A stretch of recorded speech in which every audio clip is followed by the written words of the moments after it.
नमस्कार साथियों, मेरा नाम है रमन भारद्वाज। इस सेशन में आपका बहुत बहुत स्वागत, बहुत बहुत अभिनंदन। इस वीडियो में बात करेंगे कि किस प्रकार से मारवाड़ के राठौड़ों का मेवाड़ पर भी लगभग लगभग अधिकार हो गया था। मारवाड़ तो उनके अधिकार में था ही, राजधानी थी मंडोर जो अभी जोधपुर में आता है, और मेवाड़ के भी एक प्रकार से अघोषित रूप से वो शासक बन गए थे। सुनना बात को, ये मेवाड़ के शासक महाराणा मोकल, बात है 1433 ईस्वी की। इनके ही लोगों ने इनकी हत्या कर दी पहाड़ में। ये राजस्थान का नया मैप, और राजस्थान का एक जिला आता है राजसमंद, ये वाला। राजसमंद में एक जगह आती है जीलवाड़ा। 1433 में महाराणा मोकल यहां इस जीलवाड़ा स्थान पर डटे हुए थे अपनी सेना के साथ। क्यों? गुजरात से एक बहुत बड़ी फौज आ रही थी। अहमद शाह के, वहां का जो शासक था अहमद शाह, उसके नेतृत्व में मेवाड़ से लड़ने के लिए, युद्ध करने के लिए। जीलवाड़ा स्थान पर एक तंग दर्रा है, उस दर्रे में महाराणा मोकल ने अपनी फौज को व्यवस्थित कर रखा था। दरअसल राजस्थान में ये जो अरावली बेल्ट है, अरावली पर्वतमाला, तो अरावली सीरीज में कई तंग रास्ते हैं, संकरे रास्ते हैं, जिनको दर्रे कहा जाता है या नाड़ कहा जाता है। वहां पर राजा अपनी सेना को रख लेता था। उसका एडवांटेज ये होता था कि एक तो आप ऊंचाई पर हो, तो भाठा भी अगर फेंकोगे तो शत्रु के लिए वो भाठा ही बहुत बड़ा हथियार हो जाएगा, गोली का काम करेगा। दूसरा, ये आप तंग रास्ते पर बैठे हुए हो तो शत्रु की फौज एक साथ उस रास्ते में प्रवेश नहीं कर सकती है। वो मुट्ठी भर थोड़े थोड़े थोड़े थोड़े एंटर करेंगे, और जैसे जैसे वो अंदर आते जाएंगे आप उनको ऊपर पहुंचाते जाओगे। तो यहां इस स्थान पर डटे हुए थे। लेकिन महाराणा मोकल के दो व्यक्ति, चाचा और मेरा, दोनों महाराणा मोकल पर खार खाए हुए थे। मतलब होता है ना कि चिड़े बैठे हुए थे, और अवसर पाकर कैंप में ही उनकी हत्या कर दी। क्योंकि किस्सा पुराना है। महाराणा मोकल के जो दादाजी थे, महाराणा खेता, जो 1364 से और 1382 ईस्वी तक मेवाड़ के शासक थे, उनकी एक दासी थी, और उस दासी के पुत्र थे चाचा और मेरा। एक बार जंगल में महाराणा मोकल ने किसी वृक्ष का नाम पूछ लिया, और उसको ये अपने ऊपर कटाक्ष समझ बैठे, और मन ही मन टीस रखने लग गए कि कभी जब अवसर मिलेगा तो महाराणा मोकल को सल्टा देंगे। यहां पर 1433 में इन्होंने महाराणा मोकल की हत्या कर दी। अब जब इनकी हत्या की गई तो उसी कैंप में महाराणा मोकल के पुत्र कुंभकर्ण, जिनको इतिहास में जाना गया कुंभा, वो वहीं पर थे। ये महाराणा कुंभा। और जो मेवाड़ के सिसोदिया सरदार थे, उनके समक्ष अब यह चुनौती थी कि साहब मोकल तो गए, लेकिन कम से कम उनके पुत्र कुंभा को तो बचाया जाए। हालांकि महाराणा मोकल के 7 पुत्र थे। तो जैसे तैसे वो कैंप से महाराणा कुंभा को निकाला और सुरक्षित स्थान पर लेकर गए, और 1433 में कुंभा को मेवाड़ का अगला शासक घोषित कर दिया। लेकिन कुंभा बालक को क्या पता क्या राज्य है, कैसे राज्य चलाना है। तो फिर कुंभा की जो दादी जी थी, दादी साहब हंसाबाई, ये हंसाबाई, इन्होंने अपने भाई रणमल राठौड़ को बुलाया। ये रणमल राठौड़ कहां से बुलाया? मारवाड़ से। रणमल राठौड़ इस समय मारवाड़ के शासक थे 1427 से और 1438 तक, और इनकी राजधानी थी इस समय मंडोर। ये मंडोर जो कहां पर आता है? आपके जोधपुर में आता है। रणमल राठौड़ से कहा हंसाबाई ने, भाई साहब आ जाओ, मोकल की हत्या कर दी गई है। मोकल के बड़े पुत्र कुंभा को हमने महाराणा बना दिया है। कुंभा अभी बालक है, राज्य संचालन कैसे किया जाए कुंभा को नहीं पता। आप आओ और कुंभा के संरक्षक बन जाओ। तो हंसाबाई ने अपने भाई रणमल राठौड़ को कुंभा का संरक्षक बना दिया। ठीक उसी प्रकार से जिस प्रकार से कुंभा के जो पिता थे मोकल, जब वो शासक बने थे 1421 ईस्वी में, तो उस समय मोकल की आयु मात्र 12 वर्ष थी, और राज्य संचालन किस प्रकार से किया जाए मोकल को भी ये नहीं पता था। तो हालांकि उस समय मोकल के जो संरक्षक, पहले संरक्षक बनाए गए थे, वो चूंडा बनाए गए थे। लेकिन हंसाबाई चूंडा पर शक किया करती थी, जिससे उनको बड़ी पीड़ा हुई और वो मेवाड़ को छोड़कर मालवा की तरफ चले गए थे, तो हंसाबाई ने अपने भाई रणमल राठौड़ को महाराणा मोकल का भी संरक्षक बनाया गया था, और ये दूसरे संरक्षक थे, पहले थे चूंडा, संरक्षक इनको बना दिया गया। अब रणमल राठौड़ के पास में एक बहुत अच्छा अवसर, क्योंकि पहले जब ये संरक्षक बने थे महाराणा मोकल के, तो उस परिस्थिति का लाभ उठाकर इन्होंने मारवाड़ पर अधिकार कर लिया था। रणमल राठौड़ ने मारवाड़ के शासक बन गए थे। ये क्या किस्सा है, तो सुनना बात को। ये मंडोर जो मारवाड़ के राठौड़ों की राजधानी रहा जोधपुर से पहले, राव जोधा ने जब जोधपुर बसाया था, तो उससे पहले ये राठौड़ों की राजधानी रहा था, मारवाड़ वाले राठौड़ों की। यहां के एक शासक थे राव चूंडा या राव चूंडा, ध्यान रखना। महाराणा मोकल के जो एक भाई थे चूंडा, वो अलग हैं, जिनके वंशज चूंडावत हैं, जो हम मेवाड़ रियासत में देखते हैं कि मेवाड़ रियासत में जो प्रथम श्रेणी के 16 ठिकाने हैं, उन 16 ठिकानों में चूंडावतों को 4 दिए गए थे, क्योंकि चूंडा ने अपने पिता की वृद्धावस्था में विवाह की इच्छा की पूर्ति के लिए मेवाड़ का राज्य त्याग दिया था, इसीलिए चूंडा को हम भीष्म पितामह कहते हैं। तो आमेर, सलूंबर, देवगढ़ और बेगू, ये 4 ठिकाने जिन चूंडा को दिए गए थे, वो चूंडा अलग हैं। और इस समय मारवाड़ के जो शासक थे, राठौड़ शासक, वो राव चूंडा है, और वो कौन सा है, रावत चूंडा।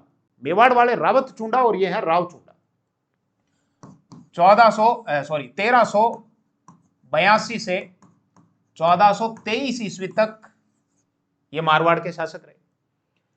अपनी एक रानी से विशेष लगाव था इनका, किशोरी कंवर, और इन्होंने अपनी रानी के प्रभाव के कारण अपने बड़े और योग्य पुत्र रणमल राठौड़ को राज्य के अधिकार से वंचित कर दिया।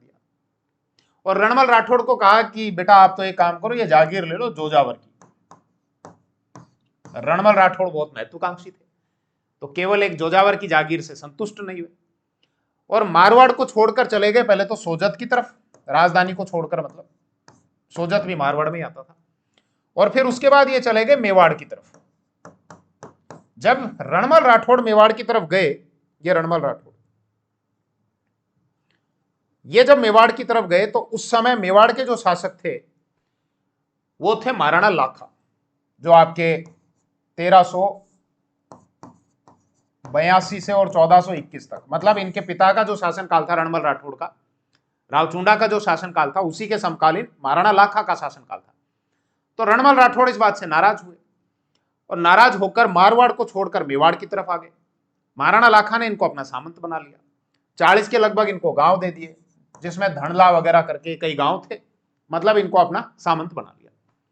रणमल राठौड़ की बहन हंसाबाई, जो महाराणा लाखा से इनका ब्याह हुआ था, शादी हुई थी, तो इन्होंने मोकल का संरक्षक बना दिया, जो चीज मैंने अभी आपको बताई। वापस इधर आओ मारवाड़ की तरफ। राव चूंडा ने क्या किया, अब रणमल राठौड़ को जब राज्य नहीं दिया, अपना उत्तराधिकारी अपनी रानी किशोरी कंवर के प्रभाव में आकर इनके जो पुत्र थे कान्हा, उनको मारवाड़ का शासक बना दिया, बोले आप शासक। 1423 में चूंडा की डेथ हो गई, कान्हा अगले शासक बन गए। अब मारवाड़ के राठौड़ों का विवाद चल रहा था जैसलमेर के एक तो भाटियों के साथ में, एक जांगलू, जो जिसको हम बीकानेर बोलते हैं, जांगल प्रदेश, वहां के सांखड़ाओं के साथ में विवाद चल रहा था। तो कोई एक युद्ध हुआ जिसके बारे में स्पष्ट जानकारी नहीं है, लेकिन यह जानकारी है कि या तो भाटियों या सांखड़ाओं से लड़ते हुए इनकी डेथ हो गई, मृत्यु को प्राप्त हुए राव कान्हा। राव कान्हा के बाद अब सत्ता गई राव सत्ता के पास में, ये नाम है, तो सत्ता के हाथों में सत्ता आई। सत्ता के हाथ में भी ज्यादा लंबे समय तक राज नहीं रहा। सत्ता के हाथ से जब राज गया, तो एक तो इनके भाई थे रणधीर, और एक इनके बेटे थे जिनका नाम था नरबद। दोनों के बीच में उत्तराधिकार को लेकर हुई लड़ाई। रणधीर ने मेवाड़ से रणमल राठौड़ को बुला लिया, बोले आप आ जाओ, आप योग्य हो। मतलब रणधीर का यह मानना था मेरे को भी राज नहीं मिले तो भैया तेरे को भी नहीं मिलने दूंगा। रणमल राठौड़ को बुला लिया, आओ और मारवाड़ पर अधिकार करो। रणमल राठौड़ के लिए परिस्थितियां इसलिए अनुकूल थी क्योंकि इस समय वहां के जो शासक थे मोकल अभी बालक थे, और वो मोकल के क्या थे, संरक्षक थे। तो एक प्रकार से मेवाड़ में जितने भी डिसीजन लिए जा रहे थे वो रणमल राठौड़ की देखरेख में लिए जा रहे थे। तो रणमल राठौड़ ने मेवाड़ की फौज को उठाया और मारवाड़ पर किया अटैक और मारवाड़ पर कर लिया अधिकार। और यह बात है 1427 ईस्वी। महाराणा मोकल जिनकी आयु 1421 में 12 साल के थे, तो 6 और जोड़ लो, अब इस समय तक उनकी आयु कितनी हो गई, लगभग 18 वर्ष। तो रणमल राठौड़ यहां पर आ गए, अब वो भी 18 वर्ष के हो गए थे। महाराणा मोकल तो 18 वर्ष का बड़ा भी हो जाता है, एडल्ट हो जाता है, समझदार हो जाता है। इतनी परिपक्वता नहीं आती होगी, लेकिन फिर भी राज्य कैसे चलाया जाए चला सकता है 18 वर्ष का बालक। तो रणमल राठौड़ मेवाड़ को छोड़कर आ गए मारवाड़, और मारवाड़ के अब शासक, और राजधानी कौन सी, मंडोर। क्लियर इतनी बात। फिर 1433 में हो जाती है महाराणा मोकल की हत्या। तो रणमल राठौड़ को फिर से एक अच्छा अवसर मिलता है, हंसाबाई इनको वापस बुलाती हैं मेवाड़ में, और मोकल के पुत्र कुंभा का संरक्षक बना देती है। अब जब इनको कुंभा का संरक्षक बनाया गया, तो यह बात है संरक्षक कब बनाया गया, 1433 में, क्योंकि 1433 में ही मोकल की हत्या हुई थी। और 1438 ईस्वी में मेवाड़ के जो सिसोदिया सरदार हैं वो रणमल राठौड़ की हत्या कर देते हैं। तो ये जो 5 वर्ष रहे, ये 5 वर्ष रणमल राठौड़ के लिए बड़ा पीक टाइम रहा, चरम, मतलब एक उन्नति का काल रहा कि रणमल राठौड़ मारवाड़ के राजा तो हैं ही, और मेवाड़ के शासक के भी ये संरक्षक है, तो एक प्रकार से यहां के भी ये राजा है।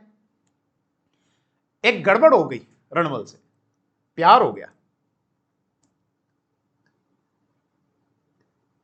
ये कोई पेंटिंग है जो रणमल और भारमली के प्यार का किस्सा बताती है कि ये रणमल है और ये भारमली है जो मेवाड़ की दासी थी।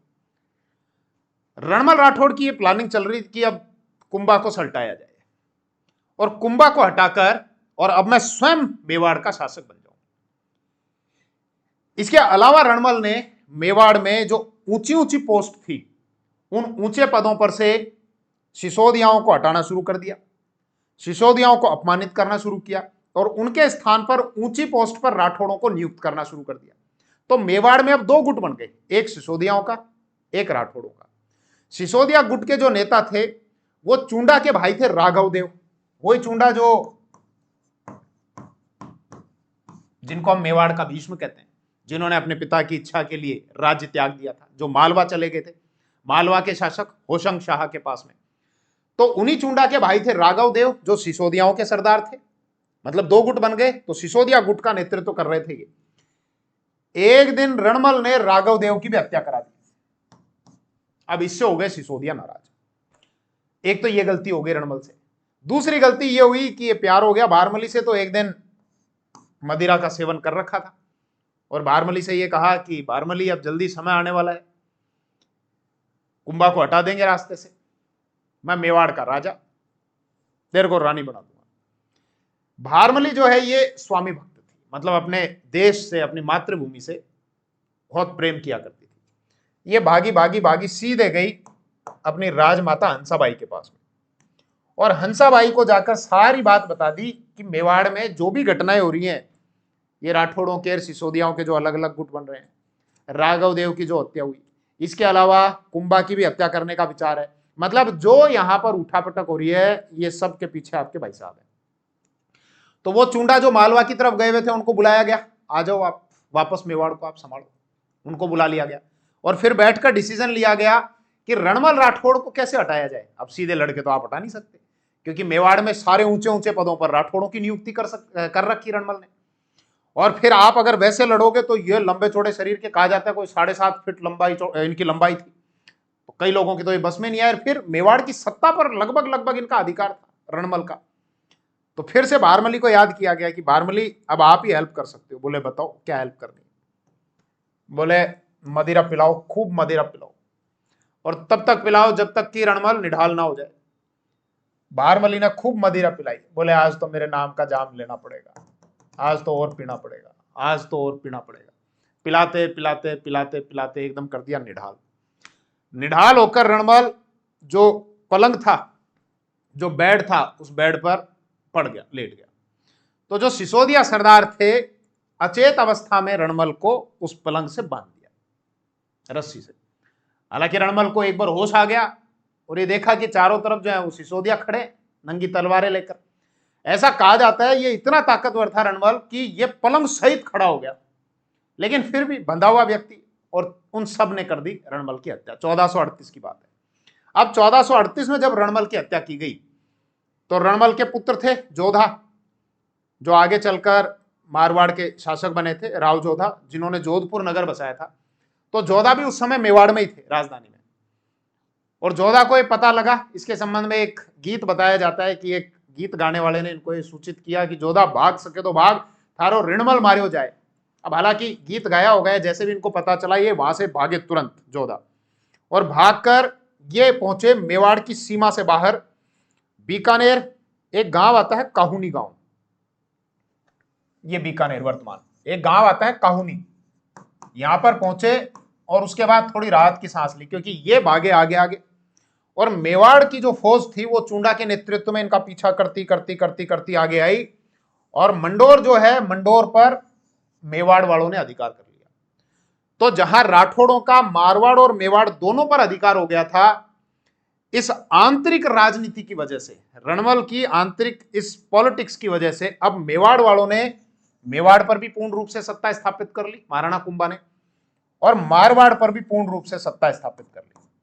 अब हालांकि जोधा ने बहुत प्रयास किए, जो काहुनी बीकानेर में थे, अपनी सेना इकट्ठी की, समय समय पर मंडोर पर अटैक करते गए जोधा, लेकिन जोधा पर, ये मंडोर पर अधिकार नहीं हुआ। जोधा को यह समझ में आया। अब इसके संबंध में एक किस्सा है, वो किस्सा इस प्रकार से है कि जोधा एक बार घायल थे और अपने घोड़े पर बैठे हुए कहीं जा रहे थे, बिल्कुल निढाल अवस्था में, कहीं किसी खेत में ये गिरे।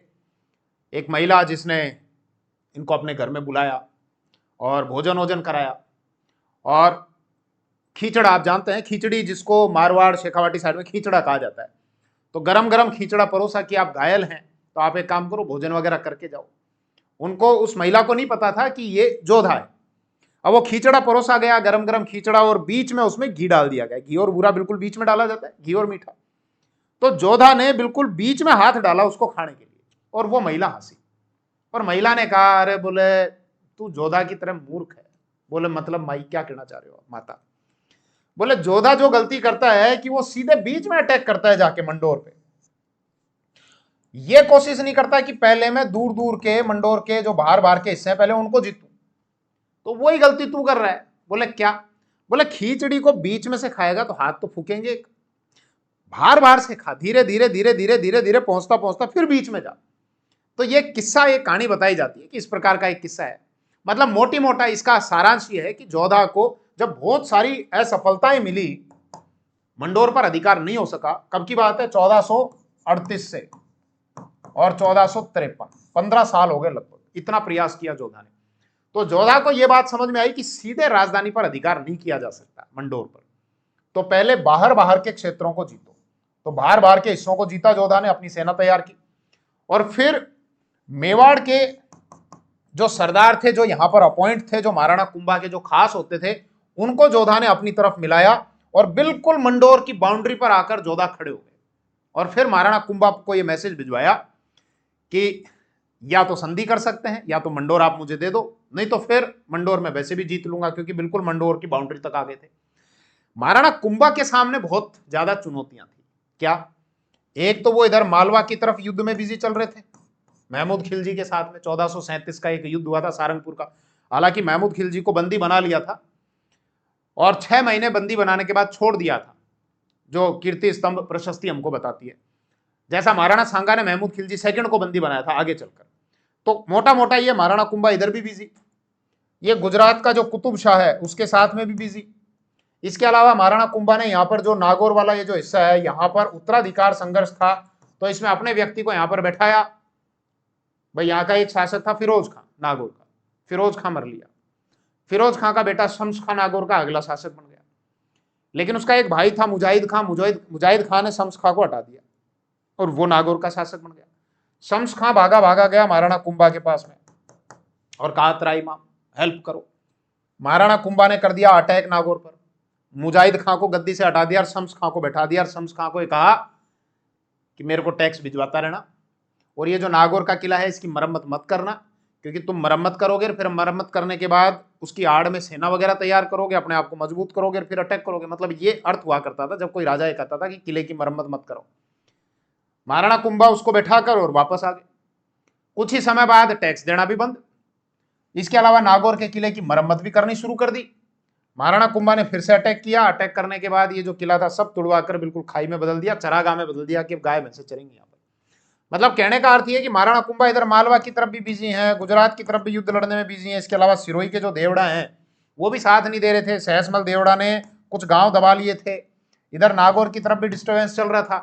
तो जोधा के पास में अब एक साथ इतने मोर्चे पर नहीं लड़ सकते थे और जोधा के पास में भी बहुत अच्छा अवसर था। इसीलिए 1453 ईस्वी में फिर महाराणा कुंभा ने एक संधि कर ली जिसको कहा जाता है आवड़ बावड़ की संधि। आवड़ बावड़ की संधि। और इसका निर्धारण जो किया गया, पाली में एक जगह आती है सोजत, राजस्थान का जिला है पाली, वहां पर एक जगह आती है सोजत, कि सोजत के इधर इधर मेवाड़, उधर उधर मारवाड़। आवड़ या तो कोई एक वृक्ष है या झाड़ी है, जहां जहां तक आवड़ की वनस्पति है वहां वहां तक मेवाड़ की सीमा, और जहां जहां तक बावड़ यानी बबूल के वृक्ष चालू हो जाते हैं वहां से फिर मारवाड़ की सीमा। दोनों में मित्रता हो गई वापस। राव जोधा ने देखा अब जब मित्रता हो गई तो एक काम करते हैं, इस मित्रता को फिर से रिश्तेदारी में बदल देते हैं।